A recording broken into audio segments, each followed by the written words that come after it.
Okay, well, welcome to Peter Foster. Thank you for joining us this morning. Peter is the public policy editor for the Financial Times, really covering such weighty issues as Brexit, the transition period and beyond. As if that wasn't enough, also issues, the ins and outs of the coronavirus pandemic as well. But before that, Peter had a previous life as an overseas correspondent for the Daily Telegraph, working from Washington, D.C., from Beijing, and from New Delhi. But the focus of today's chat really is Pakistan. And I wonder, Peter, welcome this morning. I wonder if you could talk to us a little bit about your experiences in Pakistan and how you first came to be there. Well, I was at the time working for the Daily Telegraph as their newly appointed South Asia editor, and that was a kind of new moment really for India. India was shining, and I was sent out there in 2004 to open a bureau, and actually the politics with India and Pakistan were kind of just starting to thaw. In 2001, there'd been the attack on the Indian Parliament by the Lashkar-e-Toiba, Yes. and there'd been a pretty much complete freeze. But Pervez Musharraf was then the leader of Pakistan, and Manmohan Singh had won a shock election for Congress, and it was just starting. And I remember the first time I went to Pakistan, having taken up this new job in early 2004, was the first Indo-Pak one-day cricket match fixture between India and Pakistan that had been staged since the two sides had essentially shut diplomatic links in 2001 after that terrorist attack on the Indian Parliament. And I went to Karachi, actually, to the Gaddafi Stadium in Karachi, which was packed. Imran Khan was there, funnily enough, in a personal capacity. And I went there, and it was boiling, a cauldron of a stadium, and the people had flown in from New York. I remember Shoaib Akhtar tearing in and having the Indian Open bat dropped in the gully in the first over, and this guy from New York, jumping up saying, "I didn't fly all the way from goddamn New York to watch this," it was extraordinary. It was a great moment, and you just, you realize it was just a brilliant introduction to India and Pakistan and the passions, good and bad, that exist between two sides, the history. And at that time, as I say, Manmohan Singh, there was the cricket diplomacy. Pervez Musharraf actually went back, and there was a game in Delhi in the Feroz Shah Kotla some months after. So cricket diplomacy is how I first got to Pakistan. Amazing. And of course, then, that terrible, devastating earthquake occurred in October 2005, and you found yourself there literally days after the disaster at the epicenter, a place called Balakot. What were your impressions? What did you find there? Of all, as a foreign correspondent, one did one's fair share of wars and volcanoes and tsunamis. Of course, the 2004 tsunami, Andy, had been a year before. This event, a seismic event that had killed people in Kenya and in Indonesia on the same day. And to be honest with you, the thing I remember journalistically is how frustrating it was to get to Balakot, to get to Pakistan, to this enormous, devastating earthquake, which had been felt in Delhi. I'd felt it in Delhi that morning, and realized that actually the world wasn't really listening. There was a kind of disaster fatigue, I think. And when you got there, you just realized the sheer extent to which this earthquake had devastated the region, and all of these houses were pancaked flat on each other. And as I say, as a correspondent, you do your share of wars and tsunamis and refugee camps, but nothing, I think, is tougher than an earthquake. Brutally, the kind of smell of decomposing bodies, and the knowledge that you know, people are trapped, people are dying under your feet. And you know, the first dog teams were starting to arrive, but there's just a limit, you know, when all the roads are broken, particularly in a very remote and poor area like that. You know, there's a limit to the number of acoustic listening devices, of heavy diggers, heavy movers that can be got there to shift chunks of concrete. And you know, it was a very, very distressing time, you know, not for me as a correspondent, but for that entire region. And of course, you know, the earthquake had happened in school hours, so actually a lot of parents were out of their houses, and a lot of schools were crushed. A lot of children died. It was a very, very brutal disaster, and there was a sense actually that the world wasn't really watching. I remember real frustration that there were a lot of heavy left helicopters in Afghanistan, for example, the coalition forces still in Afghanistan following the 2001 invasion, and they weren't getting over there fast enough. Yeah, it sticks. It really sticks with you, you know. Yeah, and I must admit, you say the world wasn't listening.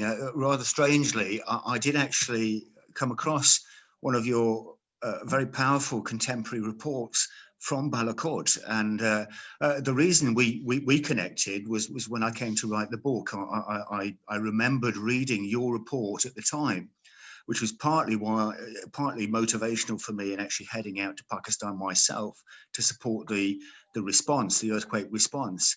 And if I may, I'll just read that to you for a moment. And from the book, it says, the timing could not have been crueler. More than 1,000 boisterous children were packed into their classrooms in the town of Balakot, northwest Pakistan. It was 8:50 in the morning.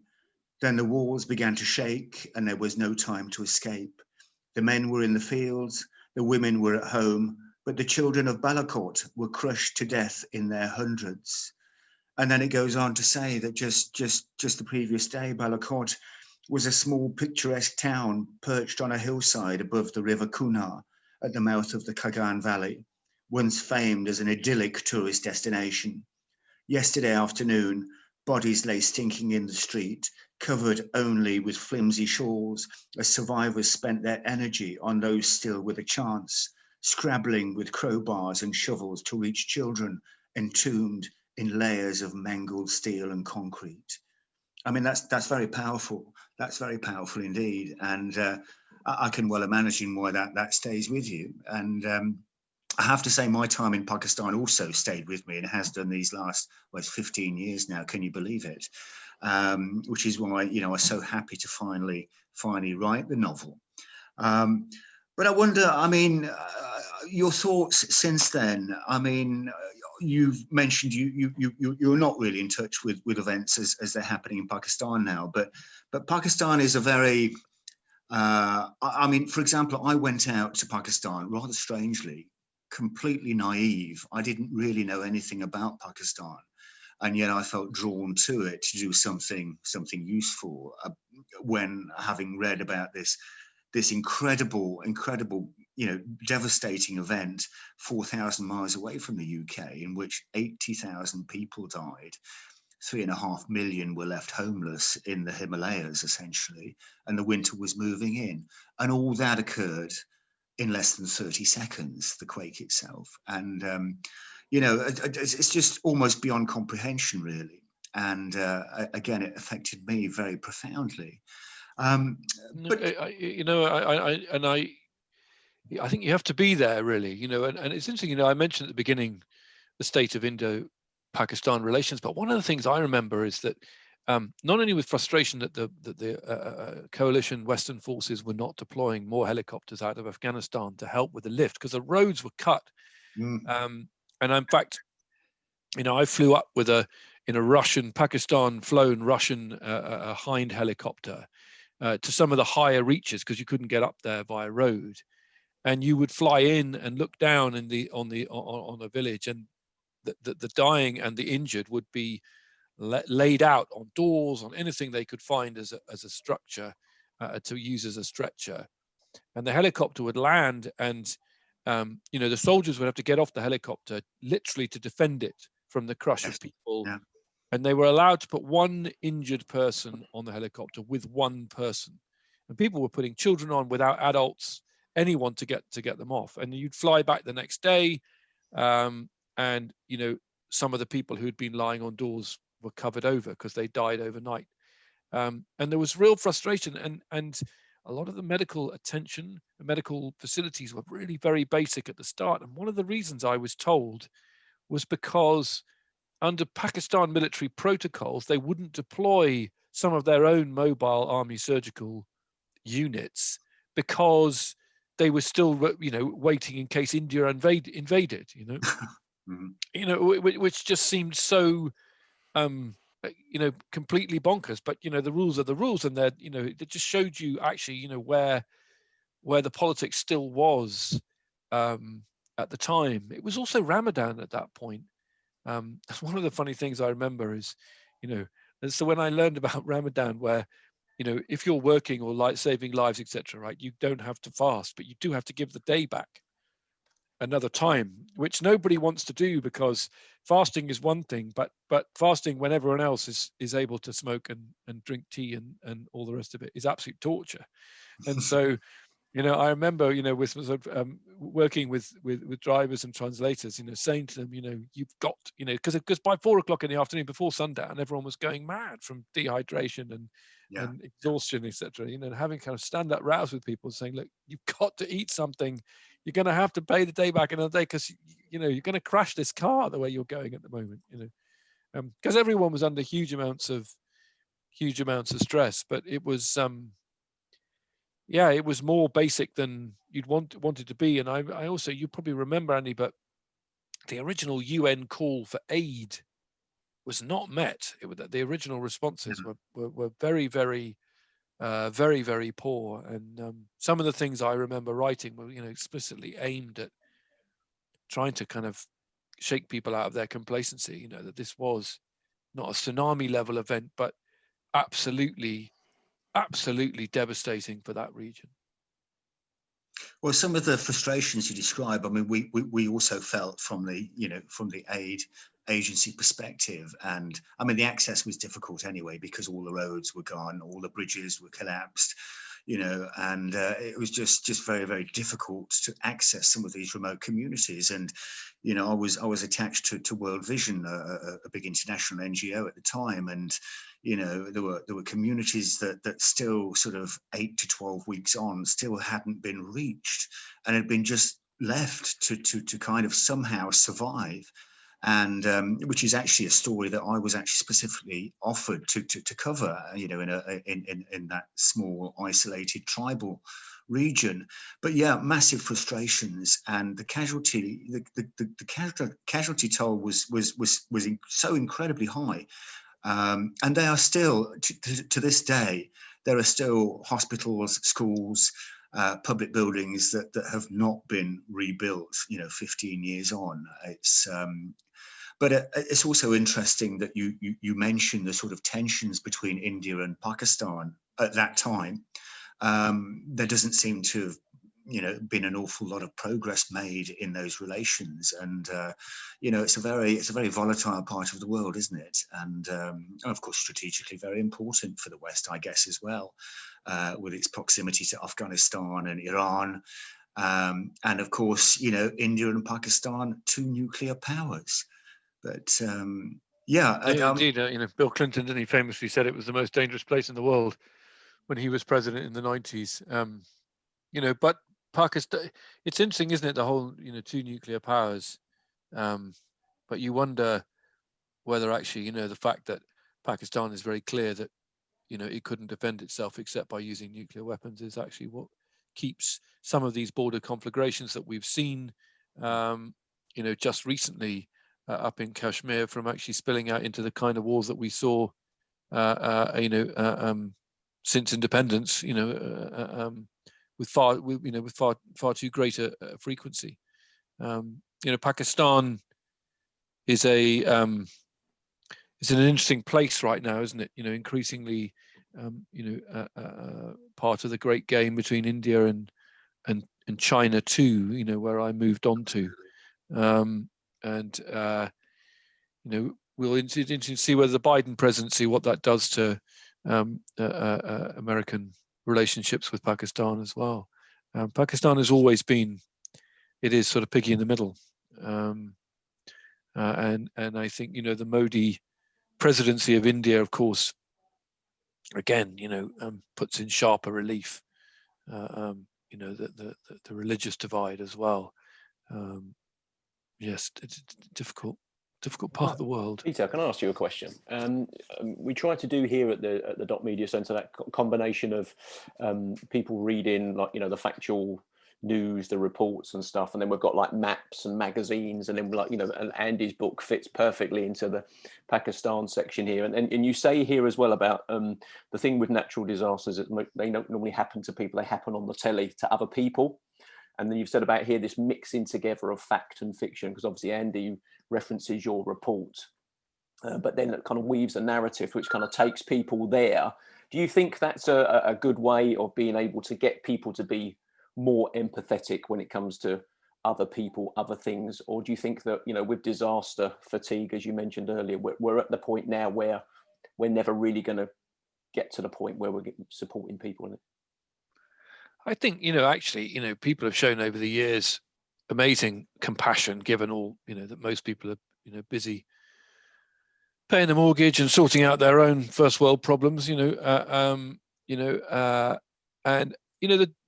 the difference, it's interesting, Andy took a kind of kernel of something and fictionalized it brilliantly. And that is one way of getting people to engage emotionally and getting people to realize that, the child in the village, in the school, etc., could be your child, as it were. There is a kind of common thread of humanity that runs through it. And I think whether you're writing, a good novel or indeed good reporting, the idea, the aim is to try and humanize it, because it does feel, on the one, if you're, sitting in Croydon or Crawley or Stockport or wherever, random places, looking at faraway rural northern Pakistan, it is a world away from you. That's not how you live, right? And there's a sort of temptation to think, well, those places are kind of poor and far away, and you hear people say kind of mad things like, where they're kind of used to suffering, or they're somehow more resilient. Well, I think that's when you go there and you realize that the agonies, your job, whether you're doing it as a novelist, an aid worker, or a journalist, is to try and frame it in a way that cuts through, that makes people understand the kind of enormity of what happened, and if there's any point to it, because often as a journalist, frankly, you're there thinking, am I just getting in a way? Should I have a space on this helicopter, right? My space on the helicopter is one space that isn't being taken by an injured person, and you have to think very carefully about that, and you have to weigh up, and you don't really know. You think, well, if you write a kind of report that says, finally we've got up over these broken roads and the scale of the disaster is not yet fully understood, send some flipping money, net, does that wash out? Was that seat on the helicopter worth it? Did somebody die because I was on that helicopter that night? You never live the counterfactual, but those are the considerations. And everyone has their role to play, I guess, is the way you rationalize it as a journalist. I don't think it was, not entirely without merit, the journalism that we did, but it's complicated. I'm just aware that we're coming to the end of our time talking to you, because you're a busy man, which is great, and thanks for taking the time to talk to us. So, Andy, a final comment from you? No, I would just like to say the same thing. It is very difficult. I agree entirely with what Peter said. It is about putting a human face on that story so that people can actually relate it to their own lives and experience, if you like, even though they will never perhaps fully understand how different life can be in the Southern Hemisphere or some of the developing countries and the hardships that are faced. But no, I'd just like to thank Peter very much for your time.